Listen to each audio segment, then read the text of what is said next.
50% का गिरावट है, लॉस है। अब ऐसे में लगता है कि पोर्टफोलियो सारा का सारा निगेटिव है। 2-3 साल से जो लोग वीडियो देख रहे हैं और जो भी इन्वेस्ट किए हैं उनको लगता है या दिख रहा है कि सारा निगेटिव में है। ये उनके साथ हो रहा होगा जो 1 साल या 2 साल से एसआईपी चला रहे हैं। मैं यहाँ पे एक उदाहरण लेता हूँ एसबीआई स्मॉल कैप का सिर्फ। तो यहाँ पे देखते हैं एसबीआई स्मॉल कैप पिछले 1 साल में -1.21% का रिटर्न निगेटिव में है। जो 1 साल से जमा किया 5-5 हज़ार रुपया करके 60,000, उसका वैल्यू 59 दिखा रहा है। यहाँ पे निकल सकते हैं या फिर कंटिन्यू कर सकते हैं। बहुत सारे लोग तो निकल गए होंगे और फिर कभी इन्वेस्ट नहीं करेंगे। दूसरा है कि 2 साल के लिए एसबीआई स्मॉल कैप में 1,20,000 पिछले 2 साल में 2023 से लेके ये 2025 जनवरी 25 तक जमा हुआ 1,20,000, तो वैल्यू यहाँ पे 1,39,000 दिखा रहे हैं। 16.88% का रिटर्न दिखा रहे हैं। ये 28-29, 30% तक भी दिखा रहा होगा, लेकिन अभी ये गिर के 16% हो गया है। इसको अब ऐसे समझते हैं, पहले एसआईपी का एक चक्र देखते हैं। मान लेते हैं कि आपने एसआईपी शुरू किया 80,000 के सेंसेक्स से, इंडेक्स 80,000 पे है, फिर गिरता चला गया, 70,000 पे आ गया, 60,000 पे आ गया, 50,000 पे आ गया, फिर से बढ़ना शुरू हुआ, अगर बॉटम से फिर बढ़ना शुरू होगा 60,000, 70,000 और 80,000 यहाँ पे आ गया। और हर चक्र में आप हर मोड़ पे आप 1-1 लाख रुपए पर मंथ डाल रहे हैं और ये हर महीना गिरता हुआ ये इंडेक्स दिख रहा है। तो टोटल 1, 2, 3, 4, 5, 6, 7 महीने में 7 लाख रुपए डाल दिया। और जब 1 लाख रुपया डाला तो 80,000 इंडेक्स के तौर पे 80,000 का सोने का सिक्का है या इंडेक्स है। तो आप जब 1 लाख रुपये डालेंगे तो 1.2 इंडेक्स मिलेगा, सिक्का मिलेगा। फिर 70,000 पे कितना गिर गया तो ज़्यादा सिक्का मिलेगा, ज़्यादा इंडेक्स मिलेगा, 1.42 मिला। फिर 60,000 पे 1.66 इंडेक्स मिला। 50,000 के भाव से 1 लाख रुपये डाला तो 2 इंडेक्स मिल गया। इस तरह से करके यहाँ तक अगर जोड़ते हैं टोटल तो 10.56 आपको इंडेक्स मिल गया। और आज रेट कितना चल रहा है 10.56। जब यहाँ तक आ गया फिर गिरना शुरू हुआ, फिर बढ़ना शुरू हुआ, तो टोटल 10.56 आपके पास इंडेक्स आ गया। उसका वैल्यू 80,000 से आज मल्टीप्लाई करते हैं तो आता है 8,44,800। लगाया कितना था टोटल 1-1 लाख रुपया करके 7 लाख। यानी कि गिरावट में खरीदते गए पहले जो सबसे टॉप पे थे तो 1.2 ही मिला इंडेक्स, लेकिन जब बॉटम में तो 2 मिला। कब सिक्का मिलने से आप खुश होंगे? ज़्यादा सिक्का जब मिलेगा तो खुश होंगे। तो 1.2 मिला और कब 2 सिक्का मिला तो ज़्यादा खुश होंगे। तो इस तरह से करके जब फिर से लाइफ टाइम हाई होगा तो आपको पैसा बढ़ता हुआ नजर आएगा। एक होमवर्क आप खुद से कर लीजिएगा कि 80,000 से फिर अगर 90,000 होगा और फिर से 1 लाख रुपये डालेंगे तो 7 लाख मूलधन बढ़ के 8 लाख हो जाएगा। तो आपका वर्थ कितना, वैल्यू कितना होगा, ये होमवर्क आप खुद से कीजिएगा। अब लोग पूछते हैं कि जब आपका नेगेटिव था 3-4 साल के बाद एसआईपी, तो फिर आपने कैसे ये जो सिचुएशन से उसको हैंडल किया। यहाँ पे जब मैं एसआईपी शुरू किया तो यहाँ देखते हैं निपॉन ग्रोथ फंड से शुरू किया था। ये था समय 2010 से लेके 2013 तक 3-3 हज़ार पर मंथ का एसआईपी चल रहा था। तो टोटल मैंने 1,20,000 जमा किया और वैल्यू था 1,07,000। 1,20,000 जमा हुआ जब एसआईपी इंड था 2013 में, मतलब 40 महीने के बाद मेरे पैसे का वैल्यू था 1,07,000। तो 3 साल से जमा करते जा रहे थे 1,20,000 जमा हुआ, 1,07,000 वैल्यू था, कम था। तो मैंने क्या अध्ययन किया, जब मैं शुरू किया था तो 448 रुपये से एनएवी था, और जब बॉटम था निगेटिव था तो वैल्यू एनएवी का 400 रुपया था। यहाँ पे देखते हैं कैश फ्लो में अगर देखते हैं तो हमारा एनएवी शुरू हुआ था 448 से, 3-3 हज़ार रुपये डालते गए और 448 से जब कम हुआ, जब 400 पे आया तो जाहिर सा बात है 400 पे आएगा तो सारे का वैल्यूएशन कम मिलेगा। जैसे इस चक्र में अगर फिर से गिरते अब तो बढ़ गया तो आपका पैसा बढ़ा हुआ नजर आया, लेकिन यहाँ से यहाँ तक 50,000 60,000 ही होता तो इसको 50 या 60 से मल्टीप्लाई करते तो कम ही होता। जब तक मार्केट लाइफ टाइम हाई नहीं होगा, जिस प्राइस से खरीदे थे उस प्राइस से बढ़ता हुआ नज़र नहीं आएगा, तब तक पैसे का वैल्यू बढ़ेगा नहीं। तो जब कम हुआ तो कम हो गया, लेकिन हम इसको कंटिन्यू करते गए, कंटिन्यू किए।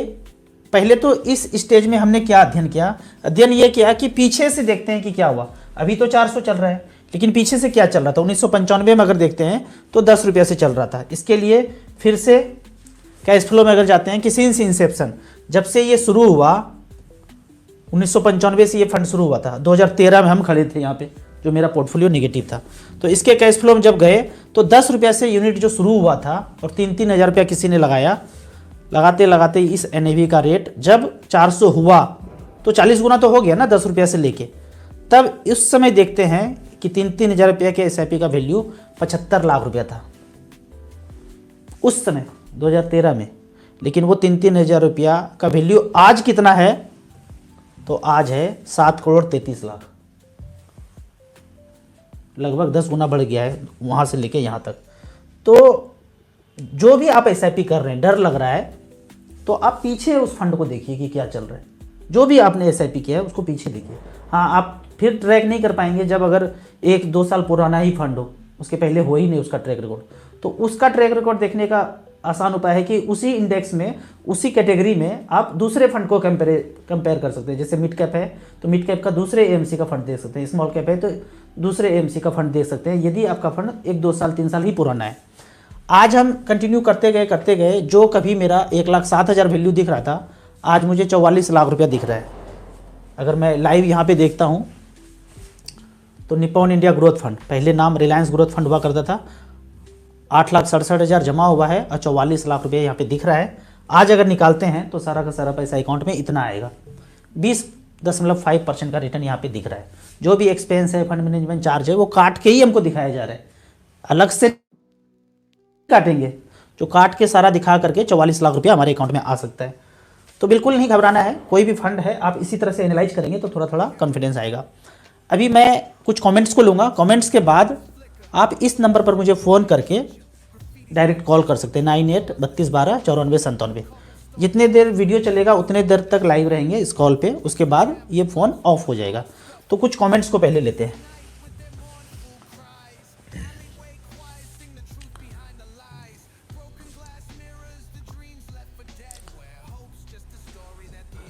यही क्वेश्चन है, जब आप SIP शुरू किए थे तो तब आप कैसे मोटिवेट करते थे अपने आप को, तो वो तो मैंने आंसर दे दिया। Without any risk, low risk mutual fund बताओ भाई, जैसे में निफ्टी 50 या LIC MF। देखिए, विदाउट रिस्क, कोई रिस्क नहीं लेना चाहते हैं तो मैं सबसे अच्छा तरीका पहले भी बताया हूँ कि आप SBI short term debt fund में रखिए और वहाँ से जो बढ़ता हुआ पैसा है उसका है, जो रिटर्न उसमें बढ़ रहा है उसको आप स्मॉल कैप में डालते जाइए। विदाउट रिस्क का मतलब आप क्या बोलते हैं, आप लार्ज कैप में भी लगाएंगे या कोई भी फंड में लगाएंगे तो मार्केट गिरेगा तो गिरेगा ही। विदाउट रिस्क का मतलब है आपका मूलधन कभी नीचे नहीं होना चाहिए। तो जैसे 10 लाख रुपये है, 10 लाख रुपया को SBI शॉर्ट टर्म फंड में रख दिया और वहाँ से जो उसका बढ़ता हुआ पैसा है, मतलब 10 लाख में 5,000 ही पकड़िए आप 6% सालाना के रेट से, तो 5,000 रुपया आप स्मॉल कैप में जो बढ़ता हुआ उसका रिटर्न है आप स्मॉल कैप में डालते जाइए। तो जो 10 लाख है वो कभी कम नहीं होगा और धीरे धीरे ये बढ़ता हुआ, सबसे मुझे सेफ यही लगता है कि आप STP के थ्रू बढ़ते हुए पैसे को आप स्मॉल कैप में डालते रहिए। मैं फाइनेंस चलाता हूँ, 24% इनकम आता है, मतलब मुझे लगता है कि मार्केट में डालते हैं 2% मंथली तो 24% सालाना आता है। 12 से 15% के लिए म्यूचुअल फंड में इन्वेस्ट करना चाहिए, बिल्कुल करना चाहिए। मैं काफ़ी सारे ऐसे लोगों को जानता हूँ जो मार्केट में पैसा लगाते हैं, लेकिन मार्केट में आपका 100% पैसा हमेशा नहीं रहता है। आपके पास 1 करोड़ रुपया है तो 1 करोड़ रुपया मार्केट में ही नहीं होता है, और 2% मंथली का मतलब है 2 लाख रुपया मंथली हमेशा नहीं आता है। 4-5 लाख रुपया आपका मार्केट में घूमता है। 1 करोड़ रुपया भले आपके पास है, वो हमारे आपके घर में है, 1 करोड़ या किसी के पास 5 करोड़ का बर्थ है, तो सारा का सारा पैसा नहीं रहता है। तो बेहतर है कि आप थोड़ा थोड़ा पैसा, मैं तो ज़्यादा नहीं बोलता हूँ, 15 से 20 हज़ार रुपये पर मंथ आप लगा करके 10 से 12 साल एक नहीं डालना है। आपके पास पहले से बहुत ज़्यादा है, रहने दीजिए। घर के 4 मेंबर हैं, 5-5 हज़ार रुपया सबके नाम पे SIP करके 10-12 साल करने दीजिए। एक स्टैंड बाय 1 करोड़ यहाँ भी बना लीजिए, तो यहाँ से बेहतर आपको। और कितना दिन तक लगाएंगे, जब एज हो जाएगा ना फिर आप ये काम नहीं कर पाएंगे। ये काम वही करते हैं जब ताकत हो, आप वसूल सकते हैं पैसा, नहीं तो इंतज़ार करते रहते हैं। जब वसूल नहीं पाएंगे तो सारा का सारा पैसा मार्केट में ही बिखरा छूट जाएगा। तो ज़रूर स्टैंड बाय के लिए आप SBI mutual fund, HDFC, ICICI, axis bank वाले म्यूचुअल फंड में डाइवर्सिफाइड करके लगाइए। अगर मैं स्मॉल कैप में 1 करोड़ रुपया बना लिया, फिर HWP करूं तो क्या सरकार 1 करोड़ पे टैक्स लेंगे? जो आपने 1 करोड़ बना लिया, अब वहां से 60,000 रुपये पर मंथ ले रहे हैं, तो साल का भरचक 72, 7.2 लाख लिया।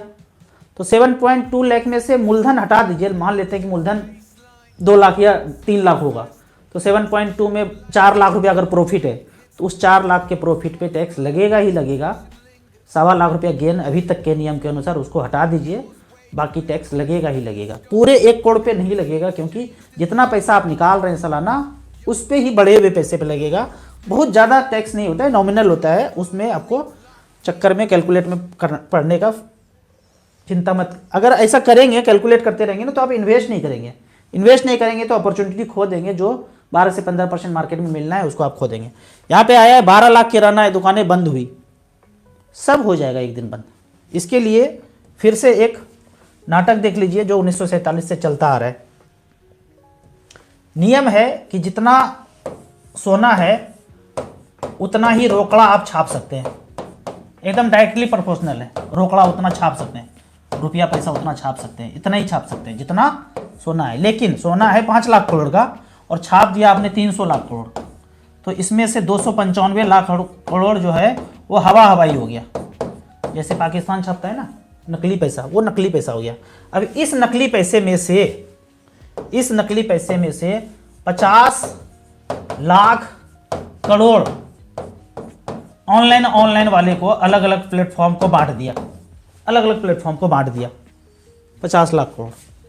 तो ऑनलाइन वाले तो जो चीज़ 100 रुपये में मिलता है वो आपको 90 रुपये में भी दे सकते हैं, 80 रुपये में दे सकते हैं। लेकिन जो दुकानदार है वो 100 रुपये का चीज़ लाया तो ज़्यादा से ज़्यादा 110 में बेचेगा, 105 में बेचेगा, 100 से कम में तो दे नहीं सकते, क्योंकि इनके पास तो हवाई वाला पैसा आया नहीं है। तो ऑनलाइन को आप बोलते हैं अरे सस्ता है, सस्ता इसलिए कि हवाई वाला पैसा किसी ने, मोगेम्बो ने इसको ट्रांसफर कर दिया ऑनलाइन। ये जो हवा वाला पैसा था 295 लाख करोड़, ऑनलाइन वाला प्लेटफॉर्म को, अलग अलग प्लेटफॉर्म को, ऐप में ही नंबर डाल दिया। नंबर ही तो है आपके पास। क्या आता है, लोन लेते हैं क्या आता है, 1 पे 7 जीरो, 1 करोड़ आ गया। तो उसी तरह ये हवा वाला पैसा ऐप को दे दिया, वहां से आपको डिस्काउंट दे दिया। तो आप कह रहे अरे ये तो बड़ा अच्छा है, और ये तो लूटता है। ये बेचारा लूटता नहीं है, इसके पास हवा वाला पैसा आया नहीं है, ये मेहनत का पैसा कमा रहे हैं। तो एक दिन इनका शटर बंद हो जाएगा और सबका ये ऑनलाइन चलता रहेगा। ज़्यादा दूर नहीं है, 5-10 साल।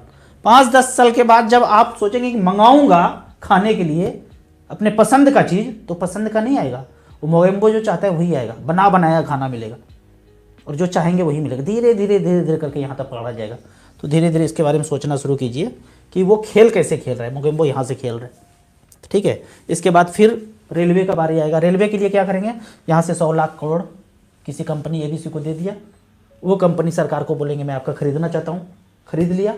अब हम और आप जब जाएंगे तो टिकट पे लिखा हुआ है 52% सब्सिडरी। ये माइंड को प्रोग्रामिंग कर रहे हैं कि भाई जैसे ही वो कंपनी आएगा XYZ, बोलेंगे मैं थोड़ी सब्सिडरी दूंगा, मैं सरकार थोड़ी हूँ। तो 1000 का टिकट 2000, 2000 का टिकट 4000 के लिए तैयार रहेंगे। मैं ये कहता हूँ, डाउट करना है कि आज 300 छापा है, कल 600 छाप लो, फिर 10 साल के बाद 1200 लाख करोड़ छाप लो। जब कोई देखने वाला नहीं, कोई पूछने वाला नहीं है, तो छाप सकते हो। धीरे धीरे करके बोलेंगे दिल्ली, मुंबई, कलकत्ता, मद्रास सब अदानी का हो गया। अब घर से बाहर निकलते ही 500 रुपये देना पड़ेगा, क्योंकि एकदम चमका दिया ना, एकदम फ्रांस, इटली की तरह एकदम रोड चमकता हुआ नजर आ रहा है। और चमका कौन रहा है, लोग ही ना, यहाँ के लोग ही ना झाड़ू पोछा कर रहे होंगे। कोई वहाँ का तो बंदा नहीं आया, नहीं इजराइल का एक बंदा आया, इजराइल का टाइकोट लगा करके बोला मैं ये सब खरीद लेता हूँ। काम तो यहीं के लोग कर रहे हैं। तो इस तरह से हवाई चल रहा है। अगले क्वेश्चन की तरफ चलते हैं। अगला क्वेश्चन है, सर मैं एक जगह से दूसरी जगह चला गया तो SIP का ब्रांच चेंज हो गया तो मुझे चेंज करना पड़ेगा? ये सब करने की जरूरत नहीं है। आप दिल्ली रह रहे थे, कलकत्ता चले गए तो IFSC कोड बदल गया, तो कोड बदल गया तो कोई चक्कर नहीं है, वैसे SIP कंटिन्यू करते रहिए। 4-5 साल में कभी कभी एक छोटा ट्रांजेक्शन करके देख लीजिए, 100 रुपये का रिडीम करके देख लीजिए अकाउंट में आ गया। अगर आ गया तो कोई चेंज करने की जरूरत नहीं है। नहीं आया, पूछ रहे हैं कि वेरीफाई नहीं हुआ, तो ऑनलाइन वेरीफाई हो जाता है। वेरीफाई कर दिए तो बार बार आपको चेंज करने का जरूरत नहीं है। जब भी रिडीम करेंगे हर 4-5 साल में, मैं बोलूँगा एग्जाम्पल के तौर पे आप करके देख लीजिए। कभी भी कुछ भी प्रॉब्लम आ सकता है, इसलिए उसको बचने का उपाय मैं बताता हूँ कि लंबे ड्यूरेशन के लिए आप SIP किए हैं, लॉन्ग टर्म के लिए, लेकिन जब जरूरत नहीं भी हो तो 100 रुपये का ट्रांजेक्शन करके देख लेंगे, जब आ जाएगा तो फिर से इन्वेस्ट कर दीजिए। तो ये कोड के चक्कर में आपको फंसना नहीं है, कंटिन्यू करना है। सर थीमेटिक फंड अच्छे होते हैं क्या? मिड कैप के थीमेटिक फंड या सेक्टोरियल फंड या एनएफओ से मैं बचने बोलता हूँ। करना ही है तो मिड कैप में कर लीजिए, और स्मॉल कैप और माइक्रो कैप इसमें कर लीजिए। इंडेक्स फंड में भी कर सकते हैं। थीमेटिक से बचना चाहिए, सेक्टोरियल से बचना चाहिए। सर क्या एसआईपी बैंक की तरह घोटाला या फ्रॉड हो सकता है? एसआईपी में बैंक की तरह घोटाला या फ्रॉड हो सकता है? कभी भी कुछ भी हो सकता है। अगर आंख बंद किए रहेंगे 100 करोड़ लोग तो कभी भी कुछ भी हो सकता है। हर सोसाइटी में चोर होता है, लेकिन आप सजग हैं तो चोरी नहीं होता है। जैसे ही सजगता छोड़ेंगे तो सब कुछ चुरा के कोई भी ले जा सकता है। तो कभी भी कुछ भी हो सकता है। आंखें खोल करके देखना है, गलत है तो गलत का विरोध करना है और सही का साथ देना है। नहीं देंगे तो सब कुछ हो सकता है। निपॉन इंडिया म्यूचुअल फंड में एएमसी में इन्वेस्टिगेशन चल रहा है, तो इसमें कंटिन्यू करना चाहिए। ये इन्वेस्टिगेशन 12 साल से चल रहा है और 20 साल 25 साल 30 साल भी हो जाएगा। जो चीज़ 12 साल से सॉल्व नहीं हुआ वो अब सॉल्व होगा क्या? तो चालबाजी नहीं लग रहा है आपको? ऐसा क्या चीज़ है आज के दौर में जो पकड़ नहीं सकते हैं? सब कुछ पकड़ सकते हैं भाई, मुझे दे दो मैं पकड़ के पता कर दूंगा कौन किस मोगेम्बो का तार कहाँ तक गया है। सब कुछ हो सकता है, लेकिन ये चालबाजी है। जब निगेटिव वातावरण रहेगा ना, माहौल रहेगा ना, तो और निगेटिव न्यूज आपको सुनने मिलेगा, ताकि मार्केट में लोग डर डर के पैसा बेचने शुरू कर दे। तो जो चीज़ नहीं हुआ है ये चलते रहेगा कहानी, कुछ भी करने की जरूरत नहीं। आप डर के बेच दिए, मैंने तो नहीं निकाला है, मेरा पड़ा हुआ है ना, निपॉन में ही तो पड़ा हुआ है ये पैसा। इस तरह का पंगाबाजी तो मैं बहुत देख चुका।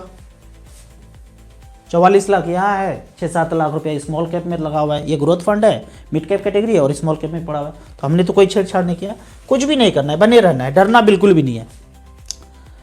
राजू भाई अब यह नहीं समझ में आ रहा है कि एसआईपी में 10% टॉपअप कैसे करें। ये टॉपअप का खेल ना बड़ा मुश्किल है।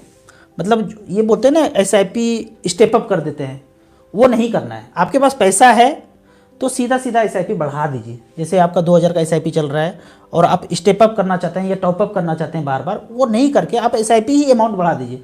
2000 चल रहे 4000 कर दीजिए, एक दूसरा स्कीम ले लीजिए, या फिर जब जब मार्केट गिरे थोड़ा थोड़ा टॉपअप कीजिए।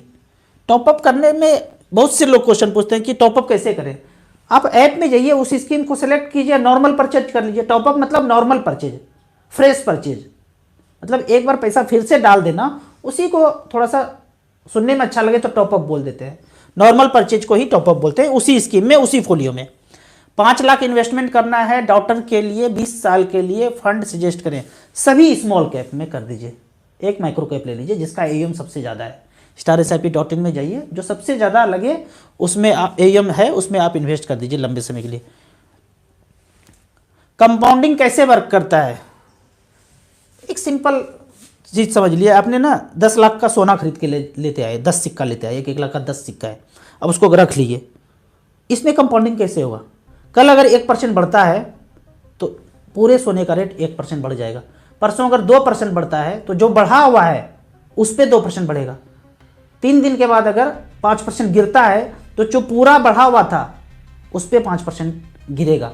तो डेली होता है कंपाउंडिंग। जो भी चीज़ मार्केट में रोज अप डाउन होता है, रोज प्राइस चेंजेस का होता है, उसमें कंपाउंडिंग डेली होता है। तो सोने को आप संदर्भ में रखिए, उसके बाद सोचिए तो सोचना आसान हो जाएगा। यूएसए कैलिफोर्निया में उसने ही तो आग लगाया होगा, ये सब कुछ सही था, एक चीज चेंज करना पड़ा, होगा नहीं है, उसने ही लगाया है, कोई डाउट। मुझे बड़ा मजा आता है इस काल में। इस काल में क्या है कि एक सप्ताह के बाद ही सबको पता चल गया कि किसने किया है। उनको पता नहीं चलेगा जो टीवी मीडिया रिंगटोन पे भरोसा करके बैठे हुए। नहीं भरोसा करने भाई, पीछे इतिहास से नहीं सीखा, रामायण से। सीता माता का हरण जो है रावण ने भेष बदल करके गिरवा बस्त्र साधु बन के आया था और लूटा था। सीखो तो वहां से, बार बार वही रिपीट हो रहा है। कहीं भारत माता का भी हरण तो कोई नहीं कर रहा है गिरवा बस्त्र बदल करके। तो ये देखना है, वो 7 समंदर पार बैठा हुआ है, ठीक है। तो उसने किया होगा नहीं, किया है, ऐसे बोलना है। मोगेम्बो के पीछे ईडी लगा दो तो हो जाएगा। अरे भाई, जिन सबको उसने बनाया है, मोगेम्बो ने 7 समंदर पार बैठा हुआ, उसके पीछे कैसे लगा सकते हो? सारे को उन्होंने ही बनाया है, आप करोगे उसके पीछे वो लगा दो, कैसी बात करते हैं। अब लाइव करते हैं, इस नंबर पे चलते हैं और लाइव कॉल करके इस नंबर पे लाइव करते हैं।